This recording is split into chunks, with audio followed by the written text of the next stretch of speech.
How's it going, guys? Me, Dat Fan here, and welcome to our second podcast. And today we are going to have a special guest. Lou, how's it going? It's been a long time since I talked to you. My God, it's been so long. I know. So, can you please tell the audience a little bit about yourself, where you're born, where'd you grow up, and how did you get involved with golf? So, kind of similar to your host, I did not grow up or was born in the United States. I grew up and was born in France. Moved to Jupiter, Florida when I was 9 years old. So I'm currently 21, so it's been a while. And then, just kind of did my high school, whatever, played golf in high school, and then came to be in the PGM program, love golf, and it's been a big part of my life ever since. I kind of started golf in high school. Did you play any other sports growing up, either in France or in Jupiter? Yeah, so I was a big tennis player. I played tennis for 8 years growing up. Played varsity my first 2 years of high school, and then it just kind of became too much. But I had big aspirations in tennis. I also sailed in high school, played softball. I played a lot of sports growing up, soccer, whatever. I did martial arts, I did all the sports. But with golf, it was different. It was, like my mom described it, golf was the only sport where I woke up before dawn and I stayed out till dusk, working on it, practicing, playing. Unlike other sports where I would drag my feet going to play or whatever. It's kind of interesting how she said that, because if you don't play golf, if you are a beginner, you're probably thinking that, golf is just a boring game. But once you strike that ball well, or when you first got your first hit, you will get addicted. And trust me, I've spent hours and hours, on the range at my local driving range, Alico, before they closed down. I would stay there from, 5 p.m. until they closed, which was, 10:30. So I think, and to touch upon that, I think it is an addictive feeling, because once you get to kind of know how to strike a ball and know you're able to strike a ball well, all you want to do is recreate that feeling. Because when you hit that first perfect drive, that first perfect shot, or that first perfect pitch shot or whatever, it's really addicting, and you just want to keep doing that over and over again. Yeah, 100%, and I agree with you on that part. Who got you into golf, and why golf? So, this goes back to high school, junior year of high school, or sophomore year of high school at the end.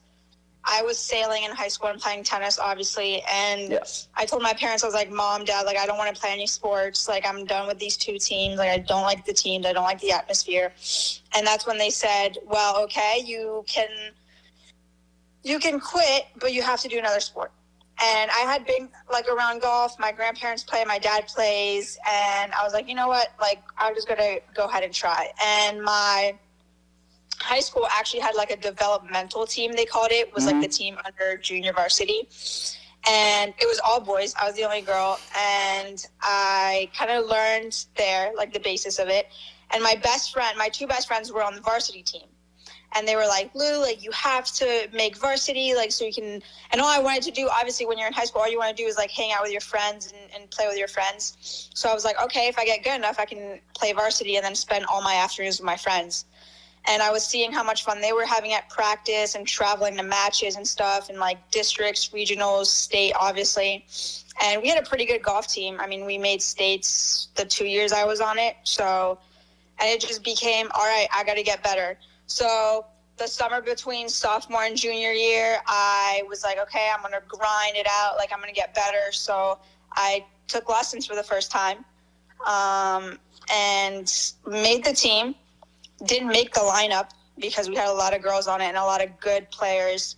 But I was team manager. So I traveled with them. I practiced with them, etc. Sure. And then I was like, all right, now I'm going to be a senior. I want to make the lineup. And I just grinded again over that summer. And I made the lineup my senior year. So that's kind of how it all stemmed from. So what was your first impression about golf? I don't even remember. I think to me, golf was always, prior to me joining that varsity team, golf was always a sport that my dad played, that my grandparents played, that like my dad would always try to drag me and be like, oh, you can come drive the golf cart. And like I was like, no, I'm not spending 4 hours out there. I remember that was like the one thing that like I hated about golf when I didn't know what it was about, was the 4-hour rounds. Yep. And my dad would drag me out there and like just say, hey, come like drive the golf cart. And I would go drive the golf cart. And after 9 holes, I would be like, Mom, pick me up because I can't take this anymore. Yeah, especially if you're not playing, you're just riding along, in the golf cart, especially you don't know anything about golf or you don't play golf, it might. And I think like me and my parents have a great relationship and like we're super close, but when your dad is like pushing you to do something, like you don't want to do it. True. Like it's kind of that thing. You kind of want to come to it on your own, especially when my dad was obviously better than me. He's a 6 handicap, so he's kind of a wicked good player. Wow, Pop's a player. Yeah, he's a player. His short game is pristine, but you don't want to get beaten by your dad. And so I just kind of came to it on my own and try to grind it on my own. Sure. So basically you took your, high school hobby and turned it into a career, and you're now at FGCU attending the PGM, the Professional Golf Management Program down here in Fort Myers, Florida. And let me ask you this question. How are you liking it so far? So I love it. I mean, I'm PGM as PGM can get. Like I've been doing this it's my 4th year. I'm a senior, and Lou runs that thing, baby. But I would never like choose another major for sure. Like even right now, I'm taking some business classes, and I'm like, oh my god, like get me out of here. And I think I just love it. I wouldn't make a different decision if I was back as a senior in high school. And that's honestly how I met Lou, was through the PGM program. I attended PGM for 2 years. Unfortunately, life got in the way, and, I had different plans. But, throughout the 2 years I was there, I was very grateful for, all the people who were there, all my friends and whatnot, all the staff, Tara McKenna, Marty Hall, Mark Cormage, and Mr. Glock for, they pretty much did everything, and they prepared you, every step of the way, for you to get, to that next level in terms of, getting your stuff done, getting all your portfolio done, turn in your stuff and making sure that you will become a member of the PGA. So I'm very grateful that I've had the chance to, make that relationship with them, and, forever, grateful with them. So what do you do at PGM, Lou? Can you explain a little bit more about that? A little deep, because I was only there for 2 years and this is your 4th year. So obviously PGM is one of those really interesting programs that it's not like a regular major in college at all. It's really, I mean, to be very honest, and I know that Miss McKenna hates when I use this term, but it's a sorority. It's a fraternity sorority where you basically get to learn about something you're passionate about and putting it into application. And you get to meet these people that come from all different parts of the country, the world, and you guys share all the same love for this game. And most people that will listen to this podcast obviously know that the love of golf is something really special. There's so much you can do with it. And I think in the PGM, you obviously go through PGA education, which is full of, it's 16 months of required internship over your 4 years there. You have your portfolios, which you have to submit 3 of those throughout your years. And then you also have the whole testing component of it. And as much as sometimes the PGA work is tedious and sometimes you just don't want to do it, or you got those tests coming up and it's nerve-wracking, but I think what everybody does in that office is set you up for success. And we're the biggest PGM program in the country, I believe. And how many PGM schools are there? 18. So there's 18 PGM schools, and I think we have like the same amount of staff as like a Ferris State, which has like 30 kids in their program. Sure. And honestly, for the amount of staff we have, it makes us feel like a really small school, because like every professor, like again, Marty Hall, Tara McKenna, Joe Grock, Mark Comives will push you to be your best and kind of support you in everything you do, which makes it super special. And I think that's why FGCU PGM is the most special, is because of our staff. Dude, like they're all killing it, dude. Like it just, Tara yelling at you, like trust me. Like when I first met her, I thought she was extremely, intimidating, and then, as time goes by, getting to know her, makes you realize that she actually, she doesn't even have to be the director of PGM here at Florida Gulf Coast, but she chooses to. And again, like Lou said, everybody that works for PGM at Florida Gulf Coast, they just want you to be the best, and they want you to succeed in life, and that's what all it's about. So, Lou, I think one more thing, like Marty and Tara, like, and Mark and Joe, they love their students. Like they do this like because of the students and passing on their knowledge. Like Mr. Grock, he's been like a director of golf. Like he had a successful company, he sold it, but he's still like here and like teaching and like passing along his knowledge. So I think it's things sometimes we kind of take for granted, but these are people that could be so successful in like any field and decide to like teach us to be the best professionals we could be. And they do put their names out on the line, because if you come out of there and you're a bad, like that's on them. So I think they do have everybody's best interest in mind. Yeah, for sure. And shout out to Tara. I played with her one time and she's a stick. So pretty good golfer. They're all pretty good golfer. Marty actually played for what school? I forgot. In college. Notre Dame. Pretty impressive. Yeah. Mark, really good player too, and Joe.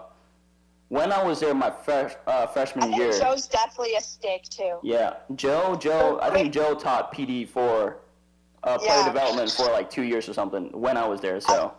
Quick anecdote about Tara. I was in the lab one day, and she last year she got surgery on her foot.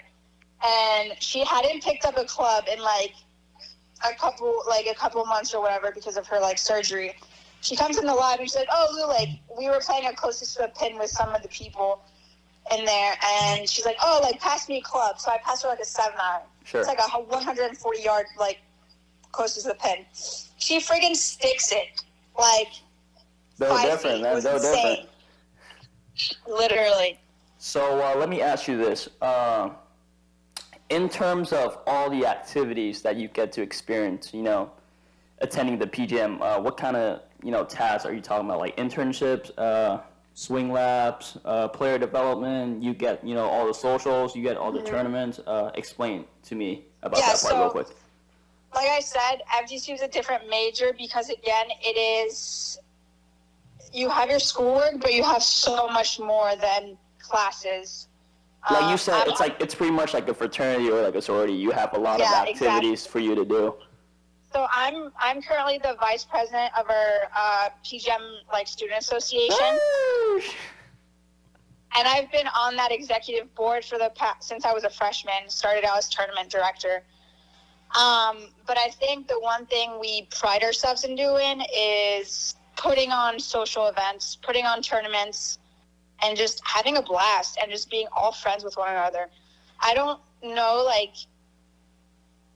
one person that I don't know in PGM, and I think that goes for a lot of people, especially board members. I think everybody knows who you are in PGM, and sometimes it's good to be seen.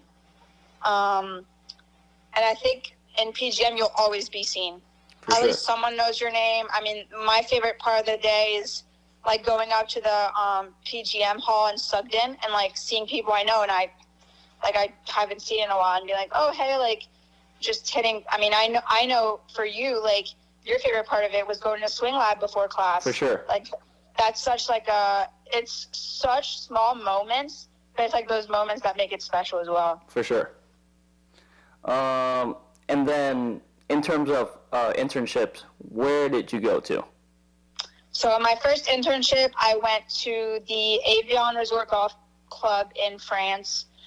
And then my second internship, Jonathan's Landing in Jupiter, which was cut short by COVID. And then my third internship, I worked for the championship department of the Massachusetts Golf Association for Mass Golf. And then this year, right now, as of January, as of this month, I'm at Vasari Country Club in Bonita Springs. Okay, and give me 3 tips for the incoming students on how they can improve in terms of their work ethics and just working in general and being at their internships. I think you need to, as a freshman, you're not going to get the best internship. Like that's just going to be so you might get a really good internship, you might get a really bad internship. That's just the reality of it, but you can't get discouraged if you go to a course and have a bad experience. And let me ask you this, what's considered a bad internship and a good internship? Because to me, I didn't understand what's considered bad or good internship. So I think also one thing to keep in mind, and I'll circle back to what you asked, but it's not where you work, it's who you work for. Sure. Great point there. I know a lot of people who have gone to those big name clubs and have been stuck in the bag room for the whole summer and just cleaning clubs. And I don't think that's what it's about. For some people that's good enough, but if you want to expand your experience, that's not enough, like Lou said. Yeah, I think it's a good experience, like it's always good, but I think working for the right people will go further in the long run because you'll have those you'll kind of have those references. For sure. Like you can put like a I don't know, a Sand Valley, a Wingfoot, an Eastward Ho, a country club, like a Trump golf course on your resume. But at the end of the day, it's just a name. That golf course can't speak for you. Well, if you work for, a great teacher, like, for example, Warren Botke. Yep. I'm working for Chris Evans right now. I worked at Jonathan's Landing, I worked for Neil Lockie, who is now the director of golf at Dallas National. Mm-hmm. Those people will stick their necks out for you and say, hey, Lou was great or Dat was great, but that name won't really do anything in the long run. What was the one thing that you enjoyed doing, at your, the 4 internships that you've been at? I think I'm kind of a special case because I'm not a big fan of working in the country club atmosphere. I'm currently working at one, and I did work at another one. What really drives me is the professional golf atmosphere. So events, tournaments, that's what I enjoy doing. So anything that's event related is my favorite thing. Like right now, so Chris Evans again at Vasari, he put me in charge of the ladies 18-holers. Sure. And it's running those events every week and making sure everything is checked off that checklist and make sure people are happy. That's what really makes me happy in my job is running successful events. What's the dream job for you? The dream job, God, there's so many. If you would have to pick one dream job and you can stick it to the rest of your life, what would it be? I think one dream job would... That's a big question. It is a big question. I think the tournament director of a big LPGA tournament. Wow. Hey, that's not a bad thing. Or commissioner of the LPGA sounds pretty nice too, but definitely tournament related. Sure.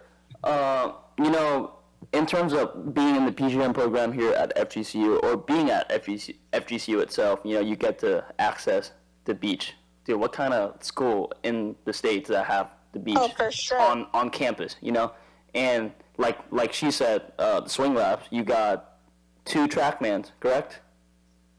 So we got 2 TrackMans. We got we got K-Vest.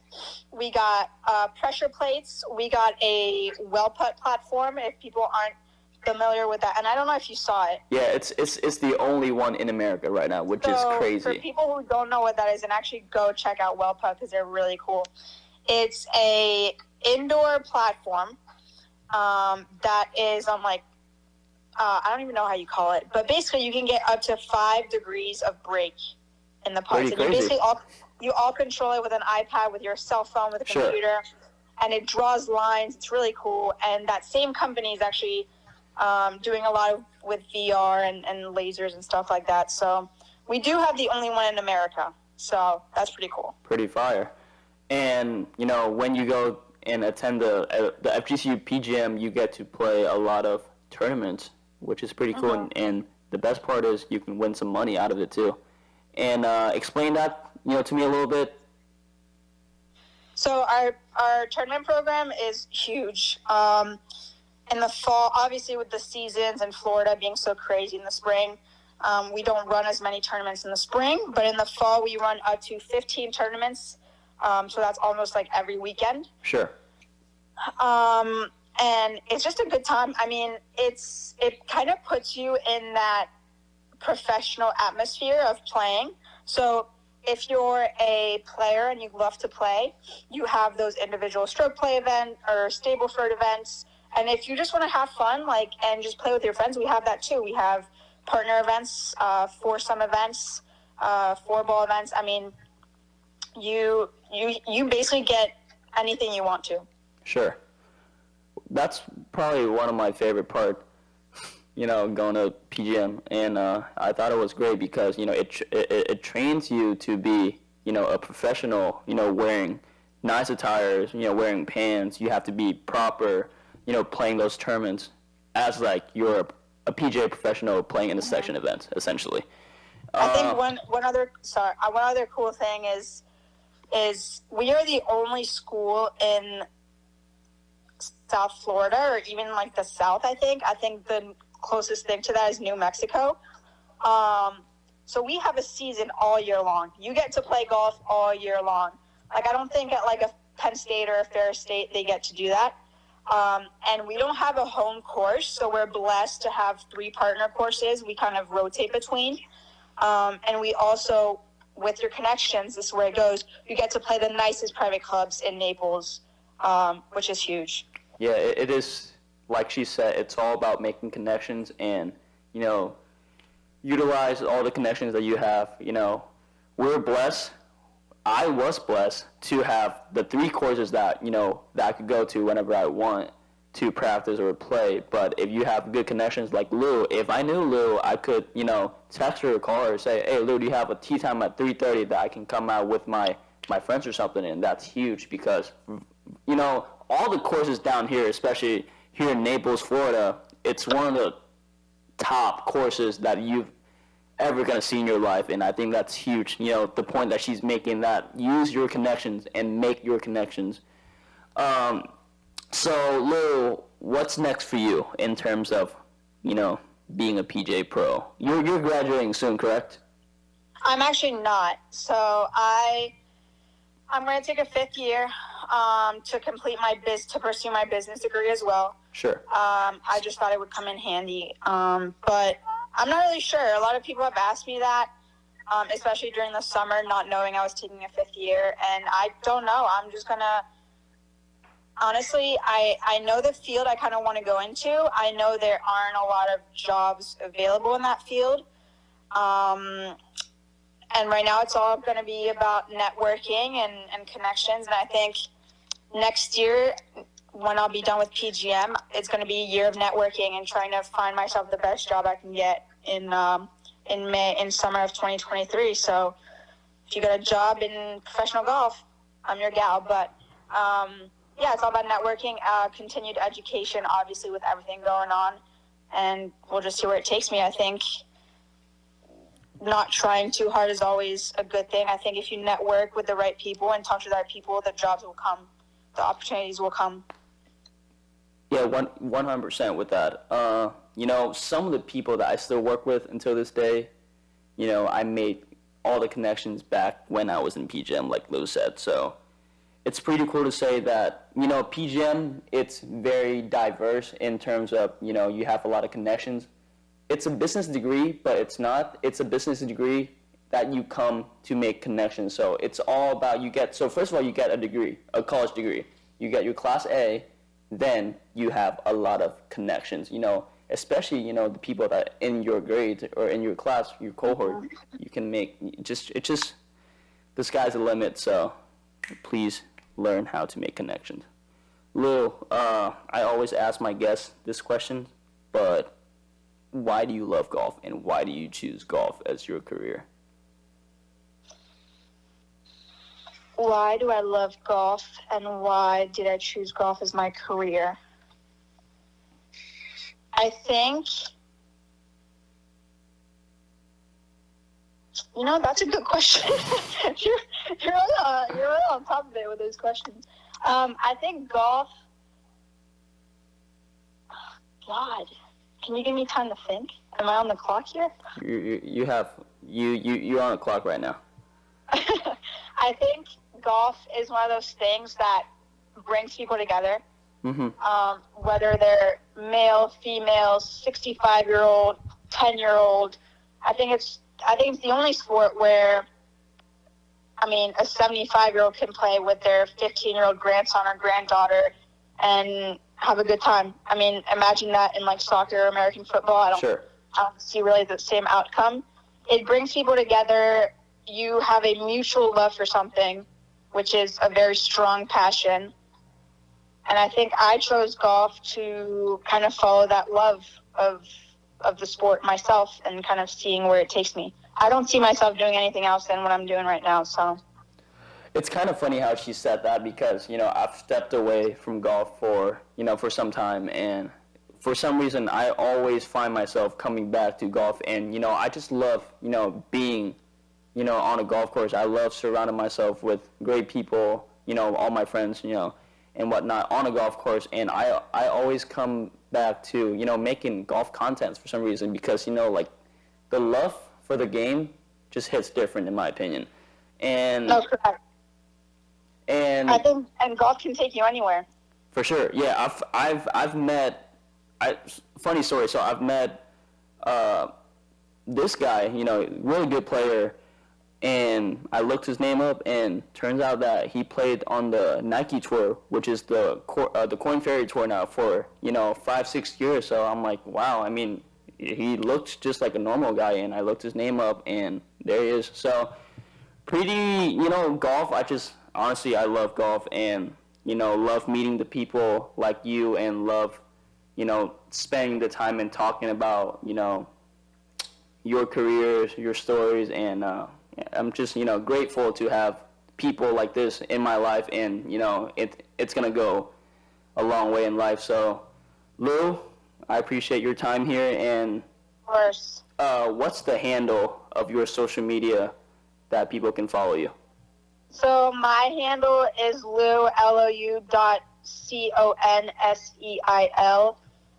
That's my Instagram. And I think if I can leave one people with a piece of advice to end it off is, especially incoming freshmen, or if you want to go in the golf field or whatever, you never know who you're going to meet on the golf course.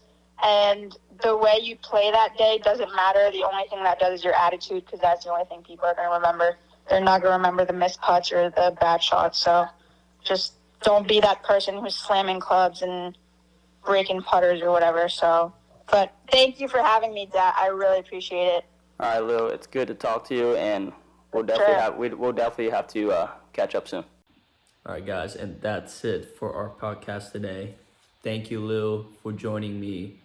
And honestly, I had a great time talking to you. And guys, that is a wrap for this second episode of our golf podcast. And I hope you guys enjoy our conversation. And if you guys like this video, please like and subscribe and leave a comment down below and let me know what you think about this video. Thank you.